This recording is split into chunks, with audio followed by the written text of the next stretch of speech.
Okay, well, here we are doing our virtual teaching, and this is all new for us too, but we're gonna miss you guys for the next 3 weeks. But as we were getting ready to plan this, Mrs. Lynn and Mr. Dietrich and I have been working on this. Mrs. Lynn collected data, and one of the things I wanted to talk about was we're doing statistics. And one thing with statistics, there's 3 major parts. We collect data, and then we organize data, and then we display data. And you might not even known this, but I know the Math 2s and 3s have already done this, and I think the Math 1s, yes, we did it too. We collected data in the classroom. Do you remember doing the jumping jacks? We collected data, and we had a timer, we had like roles to do on that. And think about how we collected data then.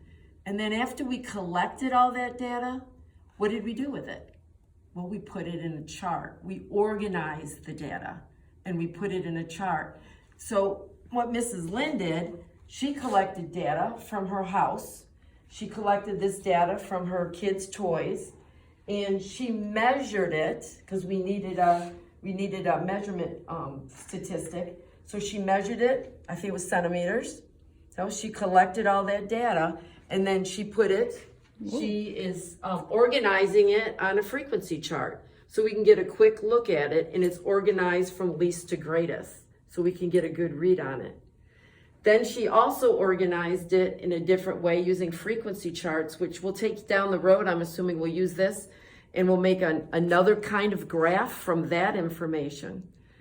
And then the outlier. I thought this was interesting because I don't know about your classes, but in our classes, when we did the jumping jacks, most of our kids were doing like 90 to maybe 136, somewhere around there was most of the data.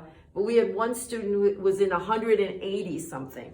Now, we don't know why it was an outlier. I don't know if it just went quick and they were sloppy and they weren't complete ones, but we definitely had one piece of data that was outlying by itself. We also had data. I remember a student had a hard time doing the jumping jacks. So like you, we had a lot of students in the lower 100s, but I believe we had a couple of students maybe in the 30s or 40s or 50s because they weren't able to complete the jumping jacks. Those would also be considered outliers. So there's lots of reasons why we have outliers, and it all depends on the kind of data that we are collecting. Do you have anything else to add, Mrs. Lynn? Not that I can think of. All right, kids. All right, get at the IXL. There we go. Thank you.